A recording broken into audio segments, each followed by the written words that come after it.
இது அழகான ஒரு கற்பனை கதை.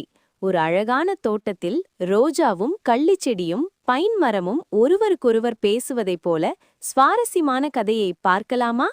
அழகான தோட்டம். வண்ணமயமான பூக்கள் பூத்து குலுங்குகின்றன. நடுவில் ஒரு சிவப்பு ரோஜா மிகவும் அழகாக இருக்கிறது. அதன் அருகில் முட்கள் நிறைந்த, பார்ப்பதற்கு அழகில்லாத ஒரு கள்ளிச்செடி இருக்கிறது. ரோஜா கள்ளிச்செடியை பார்த்து ஏளனமாக சிரிக்கிறது. நான் எவ்வளவு அழகாக இருக்கிறேன், ஆனால் நீயோ பார்ப்பதற்கே விகாரமாக முட்களோடு இருக்கிறாய் என்று கிண்டல் செய்கிறது. கள்ளிச்செடி எதுவும் பேசாமல் அமைதியாக இருக்கிறது.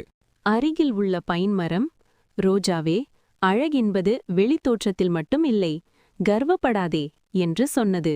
அதற்கு ரோஜா, நீ சும்மா இரு, இந்த முட்செடியோடு என்னை ஒப்பிடாதே என்று ரோஜா கோபப்படுகிறது. சில நாட்கள் கடக்கின்றன.